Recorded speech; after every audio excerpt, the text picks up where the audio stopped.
한판 브리핑 김수민 평론가 나오셨습니다. 어서 오십시오. 네, 반갑습니다.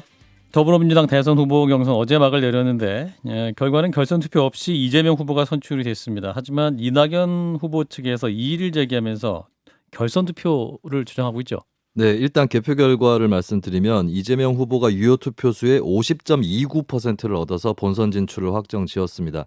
이낙연 전 대표는 39.14%, 추미애 전 법무부 장관 9.01%, 박용진 의원 1.55% 이렇게 순서대로 나왔고요. 다만 3차 선거인단 투표에서 이낙연 대 이재명이 62대 28 차이가 크게 벌어진 것, 이것이 또 주목을 받고 있습니다. 예. 이재명 당선자는 일성으로 오늘 우리는 변화와 개혁을 선택했다라고 했고요. 대장동 의혹에 대해서는 토건 세력과 유착한 정치 세력의 부패 비리를 반드시 뿌리 뽑겠다라고 말했습니다. 그런 한편으로 편을 가르지 않는 통합의 대통령이 되겠다. 라고도 했습니다. 하지만 이낙연 후보 측에서 이의 제기를 했습니다. 정세균, 김두관 두 후보가 사퇴 전에 득표한 수와 관련해서 이미 순회 경선에서 선관위가 개표 결과 발표를 할 때 유효 투표로 공표를 한 것이 아니냐. 그래서 이거를 유효 투표수에 합산을 하면 이재명 후보는 과반 득표 미달로 결선 투표가 필요하다. 이런 논리가 되겠습니다. 예. 이의 제기 기자회견을 열었던 홍영표 이낙연 캠프 공동선대위원장 그리고 이재명 후보의 입장까지 듣고 오시겠습니다. 당원 당규를 제대로 적용하면 이재명 후보의 득표율은 49.32%이고 과반에 미달한 것입니다. 결선 투표가 반드시 진행되어야 합니다. 상식과 원칙 그리고 당헌 당규에 따라서 우리 당에서 잘 처리하실 것으로 믿습니다. 다 우리 국민과 당원들께서 길을 제시해 주실 겁니다. 네, 한편 송영길 민주당 대표는 이낙연 후보 측 이의 제기에 대해서 일축하는 모습을 보였습니다. 이 대선 특별 당규에 대해서 자신이 대표 때 만든 게 아니다라고 하면서 이해찬 대표 시절 만들어 지난해 8월 이낙연 후보를 당 대표로 선출할 때 통과된 특별 당규다라고 덧붙였습니다. 예. 그래서 문제가 없는 것이다라고 일축을 한 것인데, 자, 두 분 말씀 먼저 들어보겠습니다. 경선 결과 어떻게 평가하시는지 김경진 의원부터. 사실은 마지막이 조금 당혹스러웠죠. 이게 63대 28이었죠. 서울 선거인단 투표. 국민 투표. 예. 그래서 그 수치가 어떻게 나올 수 있었을까? 이 부분이 지금 정확한 분석이 필요한데 예. 저는 개인적으로 그게 대장동의 영향이 결정적인 것이 아니냐 그렇게 보고 있고, 그래서 아마 민주당 지도부의 고심도 크겠다 일단 이렇게 보는데, 그거하고 상관없이 일단 최종적으로 그러면 왜 이재명은 이겼고 왜 이낙연은 졌느냐 큰 틀에서 봤을 때는 조직관리 역량인 것 같아요. 그러니까 초창기에 이낙연 당대표를 마치고 대선 캠프를 사실상 열었을 때 이낙연 이게 이제 그때 당시는 법적인 예비 후보는 아니지만 어쨌든 사실상의 예비 후보는 예. 본인이 워낙 지지율도 높고 그다음에 국무총리, 당대표 이런 어떤 경륜이 있었기 때문에 또 지지율도 한 40% 가까이 육박되기 때문에 내가 당연히 된다 이렇게 생각을 하면서 사실은 당 내에서 당 내외에서 이낙연 캠프에 합류하려고 하는 사람들에 대해서 그 중요성을 그리 높이 평가하지 않았다고 그래요. 예. 그래서 의원들이나 사람들을 만날 때 사실은 당시 이낙연 예비 후보는 가벼운 마음으로 만났었는데, 거꾸로 반대로 이재명 경기지사 같은 경우는 일단 그때 수치는 사실은 반절이었지 않습니까? 더블 스코어 차이가 났었고, 예. 그러다 보니까 이재명 경기지사는 국회의원을 만나든 또는 원외 지역위원장을 만나든 일단 핸드폰 끄고 1시간 동안 정말 1대1로 눈 맞추면서 당신의 말에 귀 기울입니다. 당신이 제시하는 얘기에 대해서 내가 정말 세심하게 듣겠습니다. 예. 이런 느낌을 상대방에게 매우 강하게 줬고, 이게 결국은 이 각각의 예비 캠프 조직 구성을 할 때 이 사람들의 충성도, 조직에 대해서 얼마만큼 제대로 일할 수 있는 열정, 이 차이가 만들어졌는데, 이게 결국은 아마 이 대선 경선 과정 내내 지배했던 흐름이 아닌가. 그래서 이낙연 쪽은 그렇게 충성도가 높지 않았고 이재명 쪽은 전체적으로 아마 열정으로 똘똘 뭉쳐서 어느 시점부터 지지율이 뒤집어지면서 그게 그냥 그렇게 쭉 갔다. 이렇게 보여지는 게 하나가 있고요. 예. 두 번째는 이제 개인적 퍼스널리티인데, 이재명 후보 같은 경우는 사실은 뭐 기본소득이 됐든 뭐가 됐든 자기 것에 대한 아주 강한 분명한 인상을 국민들에게 준 게 좀 분명히 있는 것 같아요. 뭐 이게 기본소득 같은 경우도 당내 경선 과정에서 뭐 박용진 후보는 이게 뻥이다, 뭐 불가능이다, 뭐 이런 얘기는 했지만 어쨌든 국민들이 보는 시각에서는 분명하게 자기 입장이 있다 이렇게 생각을 알겠습니다. 했는데 이낙연 후보는 가령 올 초에 뭐 박근혜 이명박 사면 얘기했다가 사실은 뒤집어 엎었지 않습니까? 예, 예. 그러니까 지도자로서 아주 분명하고 강한 어떤 자기 생각 이런 부분에 대해서 국민들이 조금 약하다고 보면서 이 두 가지가 큰 틀을 갈라버리는 흐름이 아닌가 저는 그렇게 보고 있습니다. 예, 굉장히 깊이 있게 길게 분석해 주셨는데 자, 김성희 소장님도 예, 해주세요. 코로나로 인해서 문재인 정부가 이제 그 중반기 이후로 사실 방어에 전력하는 국면이어서 그렇죠. 방어를 잘 하지만 뭐가 좀 딱 된다 이런 인상을 못 줬던 상황에서 지금 나와 있는 후보 중에서 문재인 후보 어떤 점에서는 그러니까 문재인 대통령 가장 좀 멀리 있는 대척점에 있는 이재명 지사가? 지사, 예, 거기다 이제 이재명은 합니다라는 구호를 들고 나왔고 기재부에 대한 뭐 개혁 이런 것에 대한 좀 예감도 있었던 것 같고요. 그리고 변방에 있는 사람들 뭐 이제 그걸 파퓰리즘이라고 말해도 좋겠고 이제 그렇게 해서 인기를 끌었던 것 하나와 그다음에 이제 뭐 좀 이제 의원님도 말씀하셨지만 기본소득, 기본주택 어쨌든 이재명의 구호는 있었는데 이것이 이제 네거티브로 일관했던 이낙연 후보와 이낙연 후보가 결국은 본인의 이야기를 하지 못하면서 경선 과정에서 밀린 것이 아닌가 좀 이렇게 봐야 될 것 같습니다. 예, 두 분 공이 어떤 자신의 콘텐츠는 무엇인가 이 부분을 좀 유권자의 마음을 더 강하게 얻지 못한 부분도 있다라는 말씀하셨고 이제 또 하나의 쟁점은 이제 이게 당원 당규 해석을 두고 투표 결과를 승부 못하고 있는 그런 상황도 나오고 있습니다. 그래서 당내 상황은 어떤지 더불어민주당 이상민 선거관리위원장을 지금 전화로 연결해서 바로 말씀을 좀 나눠보도록 하겠습니다. 헤드폰을 끼시고 함께 들어주시면 좋겠습니다. 자, 위원장님 안녕하세요. 네, 안녕하세요. 예, 자 민주당 대통령 선거 최종 후보로 이재명 지사가 선출이 됐습니다. 그동안 고생 많으셨습니다, 위원장님. 이렇게 고생했다는 거 알아주셔서 감사합니다. 예, 별로 그 아는 분들이 별로 많지 않습니다. 그러셨군요. 이번에 이제 나온 최종 결과 또 위원장님이 가장 또 많이 가까이서 지켜보셨을 텐데 어떻게 평가하셨습니까? 역시 민심은 천심이고 특히 선거에 있어서는 끝까지 봐야 될 것이고 긴장을 놔서는 안 된다. 그래서 선거 앞에서는 거기에 나서는 사람들은 무한한 겸손을 갖추는 것이 기본 덕목이다. 이런 생각을 새삼 또 깨닫게 되었습니다. 예, 민심은 천심이다라는 말씀을 해주셨는데 이제 놀랍게도 3차 선거인단 투표에서 이낙연 후보가 62.37%, 이재명 후보는 28.3%로 또 기존에 왔던 흐름과는 다른 양상을 보였습니다. 이건 어떤 의미로 지금 당내에서는 보고 있습니까? 저도 그 당시 이제 발표하면서 제가 잘못 읽었나. 그래가지고 이거 막 잘못 읽으면 저는 이제 난리 나지 않습니까? 예. 그래서 사실은 순간 당황을 했습니다만 예. 분명히 말씀하신 대로 이제 이낙연 후보가 62.37, 이재명 후보가 28.30으로 완전히 뒤집어진 거죠. 예, 뭐 그것 또한 앞에 이재명 후보가 많은 득표를 했던 것도 또 그 뒤에 3차 선거인단이 그 득표도 민심의 흐름을 보여주는 거라고 생각을 하고요. 예. 또 특히 뭐 대세론 이런 등등의 것들은 거품 같은 것이다. 그런 생각이 듭니다. 이거는 선거를 앞두는 측면에서나 또는 집권한 이후에도 똑같이 그 대세론, 인기, 득표, 뭐 지지도 이런 것들은 거품에 불과한 것이기 때문에 그를 허망하게 의존하고 괜히 거기에 우쭐거렸다가는 큰 코 닥친다라는 점을 보여준 거라고 생각합니다. 그래서 이제 민심은 천심이다 이런 말씀도 하신 것 같아요. 네. 그런데 지금 문제는 최종적으로 50.29% 과반이 되면서 이게 이제 중도의 후보자 두 분이 사퇴를 하면서 모수의 변화가 있지 않았습니까? 그래서 지금 네네. 이낙연 캠프 측에서는 그 무효표 처리한 것이 잘못된 것이다 라면서 이제 선관위와 지도부 해석이 잘못됐다 이런 주장을 하고 있습니다. 어떤 말씀하시겠어요? 저희 선관위는 뭐 당원 당규를 그대로 집행하는 기구이기 때문에 예. 당원 당규의 뭐 타당성이나 합리성은 제쳐놓고 그대로 실행할 수밖에 없습니다. 그래서 특별당규 59조 1항에는 그 무효 처리하도록 딱 특별 규정으로 명기되어 있고 예. 또 60조 1항에는 그 분모를 말씀하신 대로 유효표만, 그러니까 무효표는 산입하지 않도록 했기 때문에 조항을 연결하면 중도 사퇴한 정세균 김두관 후보의 표는 무효 처리를 해야 될 것이고 부모에는 포함돼서는 안 될 것이고 그렇게 그런 기계적인 당원 당규를 실행했을 뿐입니다. 그런데 홍영표 이낙연 캠프 공동선대위원장은 당원 당규를 제대로 적용하면 이재명 후보 득표율이 49.32%가 된다 이렇게 주장하시거든요.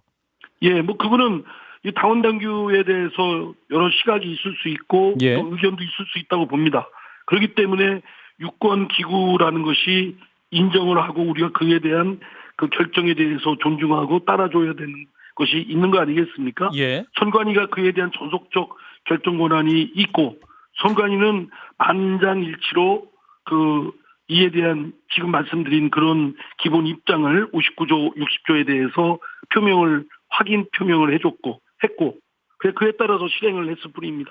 경선 과정에서 말씀하신 대로 논란이 있었습니다만 그것은 아니다라고 해석을 했기 때문에 최종적으로 네네. 공식적으로 문제 제기를 한다 할지라도 그 해석이 바뀔 여지는 없다 이렇게 이해해도 되겠습니까? 지금 59조, 60조에 관한 적용 또는 해석 문제는 이미 선관위가 입장 표명을 했기 때문에 그 입장은 그대로 유지된다라는 말씀을 드립니다. 그렇군요. 의원님, 제가 여기서 좀 하나 궁금한 게 생겨서요. 네네. 예, 김성애입니다. 선생님. 네. 예.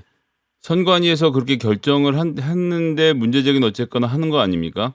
그럼 네네. 이걸 절차적으로 봤을 때 선관위에서 아니다라고 하면 끝나는 건지 아니면 이것과 관련돼서 최고위원회나 혹은 당무위원회 의결이 있어야 되는 건지 여기에 대한 유권 해석은 혹시 되어 있습니까? 최고위원회에서는 이에 대한 권한은 없고 당무위원회에서는 이제 당원 당규에 대한 해석권이 있다고 하니까요. 예. 만약 당무위원회에서 이에 대한 해석을 선관위하고 달리하면 그거는 이제 좀 복잡해지는 상황이 될 거라고 생각됩니다. 다만 이 경선 과정에 있어서 절차나 또는 경선 최종 후보자 선출에 대한 결정권은 선관위가 갖고 있는 전속적 권한이기 때문에 예. 당무위원회하고 어떨지는 모르겠습니다만 그러나 선관위의 기본 입장은 그렇게 유지되는 것이고 만약에 이제 이에 대한 이견이 있다고 한다면 외부의 사법기관으로부터 사법적 판단을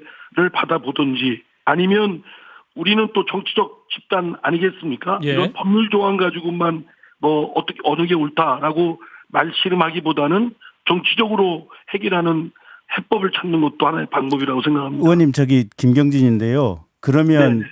이 해석에 대해서 논란이 있으니까 당무위원회가 열리는 겁니까? 열리지 않는 겁니까?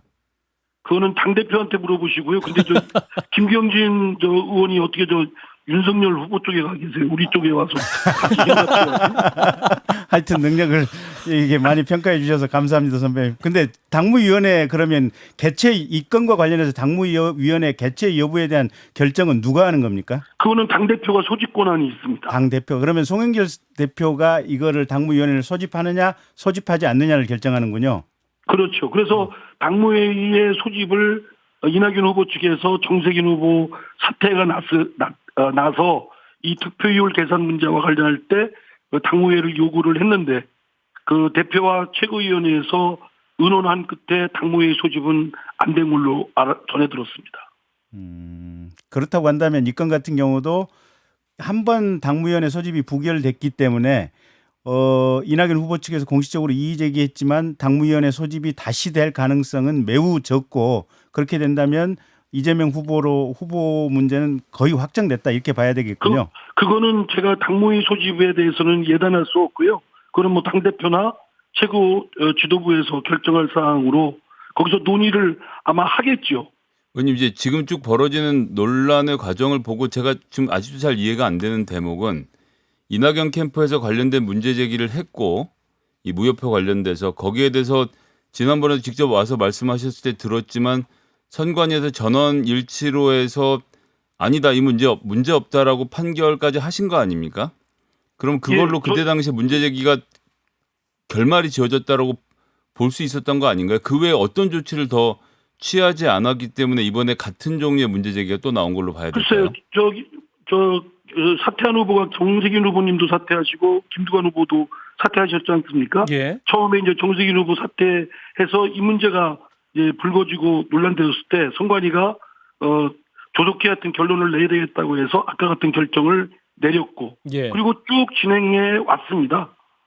예. 그때 그런 문제 제기가 있은 후에 선관위 결정 이후에 다시 이낙연 캠프에서 제로는 없었던 건가요? 당시에는? 예, 뭐 그렇게 그다지 문제를 이 부분에 대한 결론에 대해서 뭐 수긍을 하지 못하는 그런 의견은 표명 공식적으로는 아니지만 뭐 개별적으로 이렇게 보여주긴 하셨습니다만 지금 경선 과정을 보셔서 아시겠지만 쭉 그냥 큰 문제 없이 진행해 왔습니다. 예. 그리고 또 이낙연 후보 쪽에서도 참여를 해주셨고.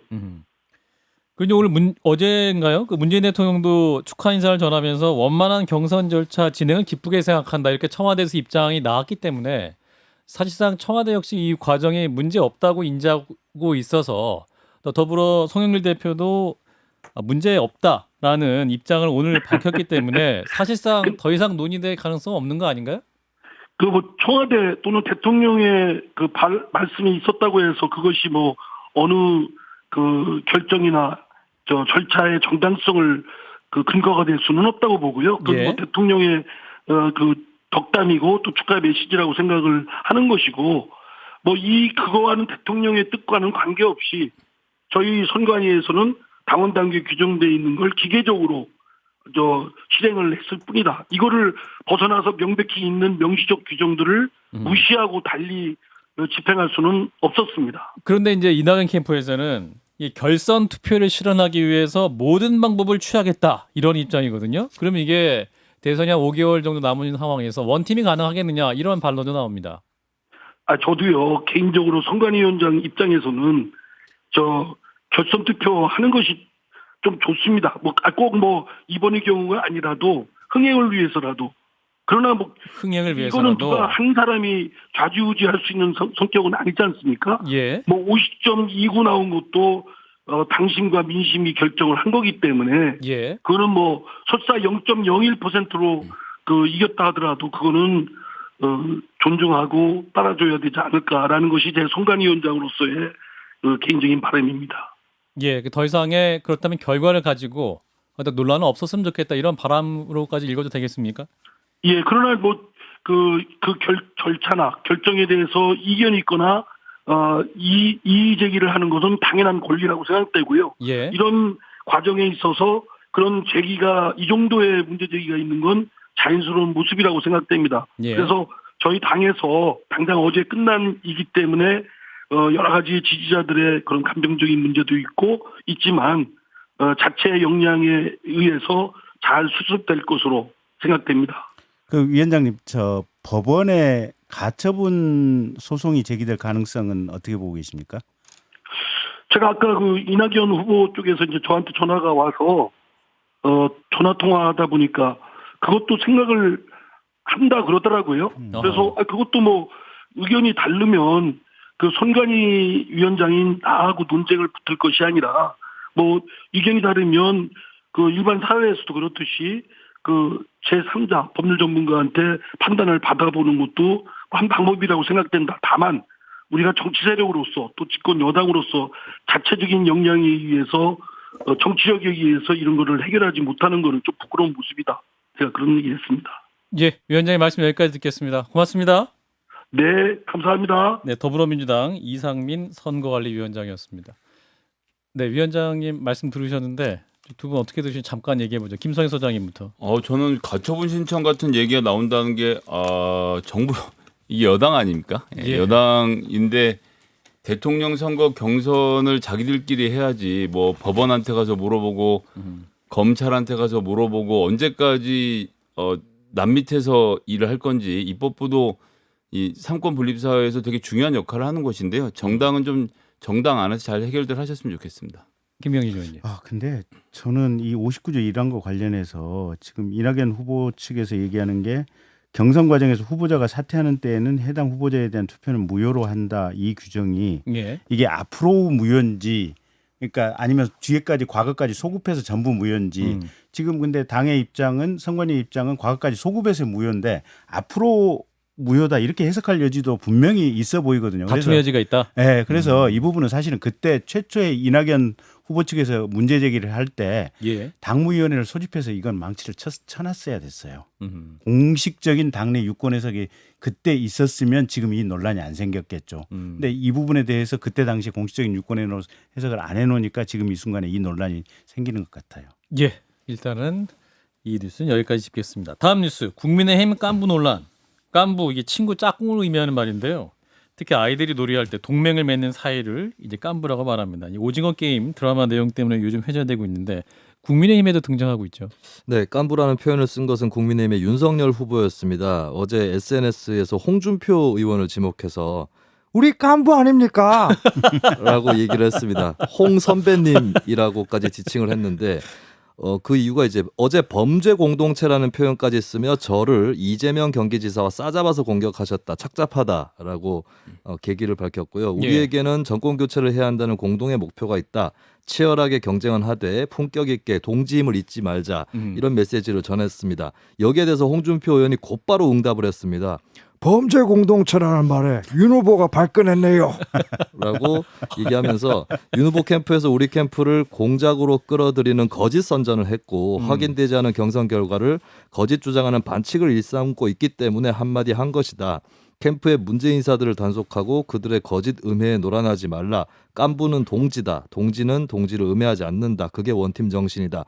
라고 맛 받았습니다. 국민의힘은 오늘 광주에서 대선 본경선 첫 TV 토론을 시작할 예정입니다. 예.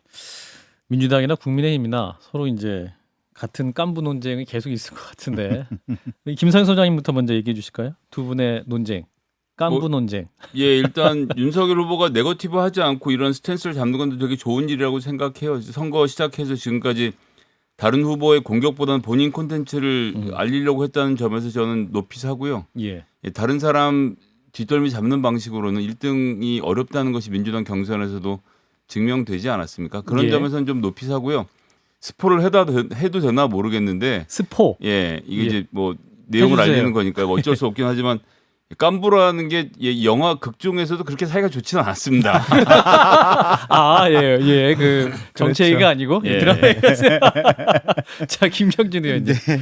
어쨌든 그 저는 이제 최소한 후보들끼리는 어차피 아무리 당내 경선이지만 이게 굉장히 격렬한 싸움 아니겠습니까? 그렇죠. 그래서 이제 세력 대 세력이고 이래서 참모진이나 보좌진들끼리는 격렬한 언어를 가지고 싸울 수 있는데 예. 그래도 최소한 후보들끼리는 좀 교양과 품격이 있기를 바라는 것이 제 희망 사항이고요. 예. 아마 윤석열 후보가 그런 방향으로 스탠스를 잡으신 것 같아요. 그래서 국민의힘 내부에 지금 네 분도 앞으로 4주간인데 이런 방향으로 다 함께 갔으면 좋지 않겠나 그렇게 봅니다. 네, 김수인 평론가. 네. 윤석열 후보의 전략 어떻게 평가하세요? 일단 드라마 오징어 게임 보면은 구슬을 가지고 뭘 할 때 그때 깐부 얘기가 나오거든요. 그렇죠. 근데 잘 살펴보면 어떤 믿음이나 정보다는 정해놓은 법칙이 더 중요하다는 걸 알 수 있습니다. 예. 아까 전에 민주당 경선에 대해서도 이 법칙 해석에 대해서 굉장히 논란이 되고 있는데 국민의힘 또 마찬가지일 거다. 아직까지 3차 경선의 룰이 완전히 안 정해졌거든요. 예. 일단 국민의힘 또 민주당 같은 전철을 밟을 수 있다라고 하는 거. 예, 그 경선의 룰이랄까요? 이런 것들이 또 중요하게 작용을 할 거다 이렇게 보입니다. 네, 여기까지 듣겠습니다. 김수인 평론가였습니다. 고맙습니다. 네, 감사합니다.